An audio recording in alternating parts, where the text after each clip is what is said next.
வணக்கம் தோழர்களே. தமிழ்நாட்டு பெண்கள் இன்னைக்கு தெரல ஆரம்பிச்சிட்டாங்க. சீமானுக்கு எதிராக கடுமையான கோபத்தை வெளிப்படுத்த ஆரம்பிச்சிருக்காங்க. ஒரு கட்சியினுடைய தலைவன், ஒரு அரசியல் கட்சியினுடைய தலைவருக்கு நிதானம் வேண்டாம், பேச்சுல ஒரு சுத்தம் வேண்டாம், ஒரு அரசியல் நாகரிகம் வேண்டாம். இது எதுவுமே இல்லாம நான் பெருசா தமிழினத்தினுடைய தலைவன் பேசுறாரு, சீமானுக்கு அறிவு இருக்கா என்று பெண்கள் கேட்க ஆரம்பிச்சிருக்காங்க. ஒரு பக்கம் சமூக வலைத்தளங்கள்ல சீமான துவச்சு தொங்க போடுறாங்க. இன்னொரு பக்கம் அரசியல் கட்சியினுடைய தலைவர்கள் எல்லோரும் கடுமையான விமர்சனத்தை சீமான் மீது வைத்திருக்கிறார். இன்னொரு பக்கம் டெல்லியில போய் நான் தடை வாங்கி தப்பிச்சிருவேன் அப்படின்னு நினைச்ச சீமானுடைய தலையில இடியை இறக்கி இருக்கிறது டெல்லி உச்ச நீதிமன்றம். இப்ப சீமான் வாய்க்கு வந்ததெல்லாம் பேசுறதுக்கு பின்னாடி என்ன அரசியல்? பதற்றம், பயம். ஐயோ கைது பண்ண போறாங்க, பாலியல் குற்றத்துல அசிங்கமா கைதாகி உள்ள போறோம் அப்படின்ற பதற்றம் தான் சீமான கண்ட மாதிரி வேலை வைக்குது. நீங்க எங்க ஊர்ல ஒரு பழமொழி சொல்லுவாங்க, பதற்றத்துல அவசரத்துல அண்டாக்குள்ள கூட கை நுழையாதுன்னு. அண்டா இவ்வளவு பெரிய வாய், அதுக்குள்ள கூட கை நுழையாதான். அவசரப்பட்டு பதற்றத்துல நம்ம வேலை பார்த்தோம்னா எல்லாத்தையும் தப்பா தான் செய்வோம். அவசரப்பட்டு நம்ம முடிவெடுத்தோம்னா எல்லாமே தப்பா இருக்கும். சீமான் இந்த விஷயத்தை மக்கள் மன்றத்துல திசை திருப்பணும் அப்படின்னு ஒரு நாடகத்தை நடத்த விரும்பி இன்னைக்கு சிக்கி சீரழிஞ்சிருக்காரு. அதுதான் அந்த காவலர்கள் உள்ள போனது, அவங்க ஒட்டின சம்மனை இவங்க கிழிச்சது, உள்ள வச்சு நாடகம் நடிச்சது, இது எல்லாம் பின்னாடியும் திட்டமிட்ட ஒரு டிராமா இருக்கு. அது சீமானுடைய குரூப் பண்ண டிராமா. இந்த டிராமாவின் மூலமாக காவலர்கள் அத்துமீறி வரம்பு மீறி சட்டத்தை மீறி உள்ள நுழைஞ்சிட்டாங்க. வீட்டுல பெண்கள் இருக்கிற வீட்டுல அத்துமீறி இப்படி சட்டத்துக்கு புறம்பான வேலைகள் எல்லாம் செஞ்சுட்டாங்க, இது எங்களை அவமானப்படுத்துற வேலை அப்படின்னு மக்கள் மன்றத்துல திசை திருப்ப ட்ரை பண்ணி சிக்கிக்கிட்டாங்க அந்த கும்பல். இந்த பக்கம் வேற வழியே இல்ல, 800க்கும் மேற்பட்ட ஆதாரங்களை கொடுத்திருக்கிறாங்க. அப்ப வேற வழி இல்ல, சிக்கிட்டோம், ஆதாரங்கள் ஸ்ட்ராங்கா இருக்கு, நமக்கு எதிராக 15 தம்பிங்க வேற ஸ்ட்ராங்கா சொல்றாங்க. இதுவரைக்கும் பேசாத பலரும் பேசிட்டாங்க.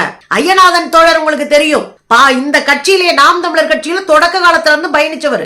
அவர் ஒரு 6 வருஷத்துக்கு முன்னாடியே வெளியே போயிட்டாரு, ஒரு 5-6 வருஷத்துக்கு முன்னாடியே. ஏன்னு கேட்கும் போது ஐயநாதன் நேற்று ஒரு இன்டர்வியூல சொல்லியிருக்காரு, எனக்கு விஜயலட்சுமி அவர் கூட அவர் இருந்தது தெரியுங்கன்னு சொல்லியிருக்காரு. இதைத்தாங்க நான் ரொம்ப நாளா சொல்லிக்கிட்டு இருக்கேன். நான் சென்னைக்கு 10 வருஷம் ஆகுதுன்னா அதுக்கு முன்னாடி மதுரையில தானே இருந்தேன். இங்க நடக்கிற எல்லா அயோக்கியத்தனமும் அரசியல் நமக்கு தெரியுமே. சீமான் அந்த பொண்ணை எப்படி சீரழிச்சிட்டு இருந்தா நமக்கு தெரியுமே. அது அவங்க சொந்த விஷயம் தானே அமைதியா இருந்தோம். என்னைக்கு அது பப்ளிக்கா பொது வழிக்கு வந்ததோ அன்னையில இருந்து நம்ம கேள்வி கேட்டுட்டு இருக்கோம். இன்னைக்கு அவங்க கூட இருக்கிறவங்களே பல உண்மைகளை வெளியே போட்டு உடைக்க ஆரம்பிச்சிருக்காங்க. இதெல்லாம் சீமானுக்கு ஒரு பெரிய அழுத்தத்தை கொடுத்ததுனாலதான் திரும்ப திரும்ப திரும்ப திரும்ப திரும்ப தமிழ்நாட்டு பெண்களை இழிவா பேசியிருக்காரு. அவர் என்னங்க தமிழ்நாட்டு பெண்கள்? ஆமாங்க, தமிழ்நாடு பெண்களுக்கு பாதுகாப்பான மாநிலமா இருக்கு. பிரச்சனைகள் அங்கோன்னு இங்கனுமா வருது, அதை சரி பண்ணணும், அதை நோக்கி நம்ம போயிட்டு இருக்கோம். அதுல எனக்கு மாற்று கருத்தே இல்லை. ஆனா மற்ற மாநிலங்களோட ஒப்பிடும்போது நம்ம சேஃபா இருக்கோம். இங்க நடக்கிற இன்னும் குற்றங்களை குறைக்க வேண்டிய பொறுப்பு நமக்கு இருக்கு. அதை புரிஞ்சுக்கிட்டு தான் நம்ம பேசுறோம். ஆனா இவ்வளவு நல்லா இருக்கிற தமிழ்நாட்டுக்குள்ள பாலியல் குற்ற வழக்கை, பாலியல் சுரண்டலை, பாலியல் வல்லுறவை சாதாரணமாக்க ட்ரை பண்றாரு. இந்த சாதாரணமாக்க ட்ரை பண்றதுன்னா என்ன, அதெல்லாம் ஒரு விஷயமாடா அப்படின்னு கேட்கிற ஒரு நிலைமையை உருவாக்க முயற்சிக்கிறார். இது எவ்வளவு பெரிய அயோக்கியத்தனா? அப்ப இளைஞர்கள் மத்தியில பெண்களை ஒரு போக பொருளா பாக்குற பார்வையை இவரும் வளர்த்து விடுறாரு.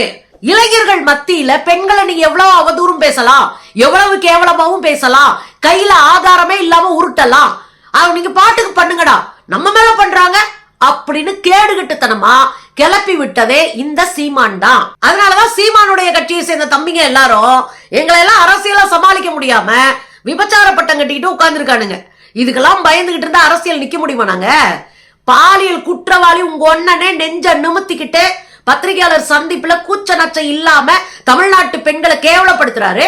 ஒரு பத்திரிகையாளர் சீமான்ட்ட கேக்குறாங்க, ஏங்க நீங்க பேசின பேச்சுக்கு முகம் சுளிக்கிறாங்க அப்படின்னு. எங்க அந்த சுளிக்கிற மூஞ்சிய காட்டுங்க பாக்கலாம். என்னவா சுளிக்கிற மூஞ்சிய காட்டுங்க பாக்கலாம். என் குடும்பத்தை கேவலமா அவமானமா படுத்தும் போது எல்லாரும் வேடிக்கை தானே பாத்தீங்க. எனக்கு புரியல, உன் குடும்பத்துக்கு மட்டும்தான் மானம் அவமானம் இருக்கா? சீமான் குடும்பத்துக்கு மட்டும்தான் மானம் அவமானம் தன்மானம் எல்லா உணர்ச்சியும் இருக்கு. எய்தாப்புல பாதிக்கப்பட்டு இருக்கிற பிரச்சனையை எதிர்கொண்டு இருக்கிற விஜயலட்சுமிக்கு தன்மானமே கிடையாது. நீங்க ரோட்ல வச்சு அவங்கள நடிகை தானேன்னு நடிகை தானேன்றதுக்குள்ள எவ்வளவு பெரிய அயோக்கியத்தனமான ஒரு சிந்தனை இருக்கு. ஒரு நடிகைனா இப்படிதான், அவங்க எல்லாம் பணத்துக்காக இப்படிதான் பண்ணுவாங்க. அதான அவங்க ஸ்டேட்மெண்ட். இது என்ன மாதிரி நியாயம் நான் கேக்குறேன். அவங்க வந்தாங்க, படுத்தாங்க, போனாங்கன்னு பேசுறீங்க, காசு வாங்கிக்கிட்டு படுத்தான்றீங்க. இது இவ்வளவு கேடு கட்ட ஒரு ஜென்மத்தை நாங்க பார்த்ததே இல்லைங்க. ஒரு அரசியல் தளத்துல இவ்வளவு அநாகரிகமான ஒரு ஆளோட பேச்ச நான் கேட்டது இல்லைங்க என்னுடைய அரசியல் அனுபவத்துல. அந்த அம்மாட்ட கேக்குறாரு, காதல் இருந்தா இப்படிதான் வந்து தெருத்து நடுத்தருல நின்னுகிட்டு இப்படிதான் இது பண்ணுவாங்க. உன் மேல காதல் எவனுக்காவது வருமா? மனுஷங்களை பார்த்தாதான் என் காதல் வரும். உன்ன மாதிரி ஜென்மங்களை பார்த்தா எனக்காவது வருமா? அந்த அம்மா பண்ண தப்பே உன்னெல்லாம் ஒரு ஆளா நம்பினதுதான். உன்னெல்லாம் நம்பி அந்த அம்மா வாழ்க்கை இழந்ததுதான் அந்த அம்மா பண்ணிய பெரிய தப்பு. அவங்கள நீதான் அவமானப்படுத்திருக்க. பாதிக்கப்பட்ட பெண்ணையே திரும்ப திரும்ப குற்றவாளியாக்கி நீதி கேட்டு நிக்கிற பெண்ணையே அவமானப்படுத்தி அசிங்கப்படுத்தி, எனக்கு கல்யாணம் ஆகி ரொம்ப நாள் ஆச்சு, 14 வருஷம் ஆச்சு, என் பிள்ளை குட்டிகளுக்கு தெரிஞ்சு அவமானப்படுவாங்க. அவங்க தெருவில் நின்று இது பண்றாங்களே, அவங்களுக்கு அவமானமா இருக்காதா? அவங்கள ஊர் பேசும்போது அவங்களுக்கு ஒரு மாதிரி மன உறுத்தலா இருக்காதா? மன கஷ்டமா இருக்காதா? மன இறுக்கமா இருக்காதா? மன உளைச்சலா இருக்காதா? இதெல்லாம் உங்களுக்கு வந்தாதான் சரி. உங்களுக்கு வந்தா ரத்தம், எங்களுக்கு வந்தா தக்காளி சட்னி. இங்க தமிழ்நாட்டுல இருக்கிற பெண்கள் எல்லாம் போற போக்குல அசிங்கப்படுத்திட்டு போவீங்க. குச்சுக்குள்ள உட்கார்ந்து இருக்கிற பொண்ணை தூக்கிட்டு போய் பாலியல் பலாத்காரம் பண்ணாங்களான்னு கேட்பீங்க, பாலியல் அத்துமீறல் பண்ணனான்னு கேட்பீங்க. இது எவ்வளவு பெரிய கேடுகட்ட மூளையில இருந்து தோன்றிருக்கு. தூக்கம் வரலங்க, அவ்வளவு எரிச்சலா வருது, கழட்டிக்கிட்டு அடிக்கணும் போல இருக்கு கோவம். பச்சை பிள்ளைங்களை பார்த்து, ஒரு கல்லூரி படிக்கிற பிள்ளைங்களை பார்த்து, நான் கடத்திட்டு போயிட்டேனா, நான் தூக்கிட்டு போயிட்டேனா, தூக்கிட்டு போய் அது கற்பழிப்பு. யாரு யாரையெல்லாம் மனுஷனா இருக்கவே தகுதி இல்லாதாலு. பச்சை குழந்தைங்க, தாத்தா வயசுல இருக்கீங்க நீங்க எல்லாம். அந்த பிள்ளைங்க கிட்ட எவ்வளவு மரியாதையா நடக்கணும். இப்படி வார்த்தை அப்படியே அடிக்கிறாரு. என்னங்க நடக்குதுங்க? நாம கண்டனத்தை தெரிவிக்கிறோங்க. அரசியல் கட்சி பெண்கள் எல்லாரும், காங்கிரஸ், சிபிஎம் சேர்ந்த தலைவர்கள் எல்லாருமே பேசுறாங்க.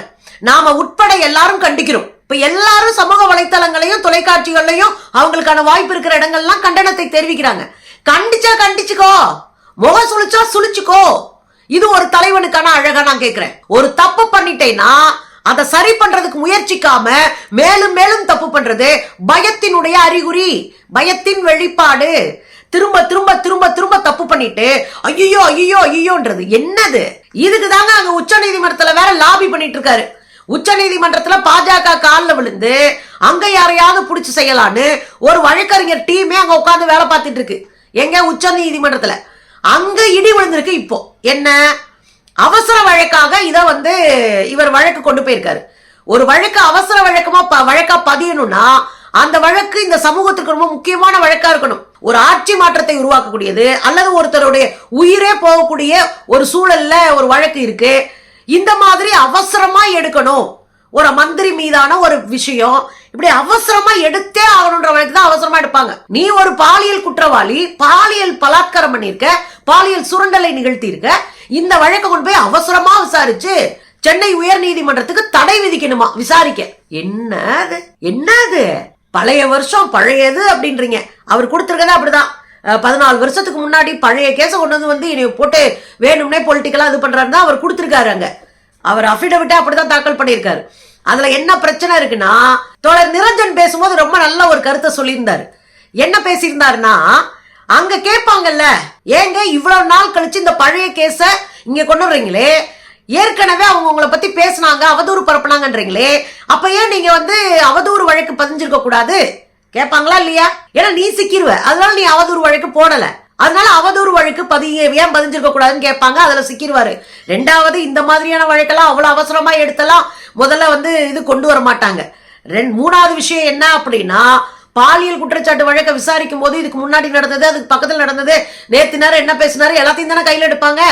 அப்ப நேத்து நேரம் ஒரு பிரஸ் மீட்ல வச்சு பெண்களை இழிவுபடுத்தி அவமானப்படுத்தி சம்பந்தப்பட்ட வழக்கு தொடுத்து இருக்கின்ற விக்டிமா இருக்கிற நடிகையை கேவலப்படுத்தி அவங்களுடைய ஒழுக்கம் கெட்டவர்களாக அவங்களை காட்டி இவ்வளவு அயோக்கியத்தனம் பண்ணிருக்கல, இது நீதிமன்றம் பார்க்காதா? அப்ப நீதிமன்றம் இதையும் பார்க்கும்போது அவர் தனக்கு தானே ஆப்பு வச்சுக்கிட்டாப்ல சீமான். இப்ப சீமானுடைய இந்த பேச்சு, பெண்களை இழிவு செய்கிற பேச்சு, உச்ச நீதிமன்றம் கையில எடுத்து சீமான மூஞ்சில அடிச்சு அனுப்ப போகுது. அதுதான் இன்னைக்கு நிலவரம். அப்ப உச்ச நீதிமன்றத்துல இந்த வழக்கு முதல்ல எடுக்க மாட்டாங்க. ஒண்ணு, அப்படியே எடுக்க வச்சுட்டா கூட தள்ளுபடி பண்ணிட்டு போயிருவாங்க. 2, அப்படியே எடுத்து விவாதிக்க ஆனால் கூட இவர் பேசின பேச்செல்லாம் கொண்டு போய் அங்க போட்டோம்னா காரி துப்பி அனுப்பிடும் உச்ச நீதிமன்றம். இதுதான் அங்க இருக்கிற நிலைமை. அதனால சுதாரிப்பா நிதானமா பேசணும் மிஸ்டர் சீமான். வாய் இருக்கின்றதுக்காக யாரையும் இழிவுபடுத்தி எதை வேணாலும் பேசலாம் அப்படின்னா திரும்ப அடிக்கும் போது தாங்க மாட்டீங்க. அதுதான் இப்ப நடந்துட்டு இருக்கு.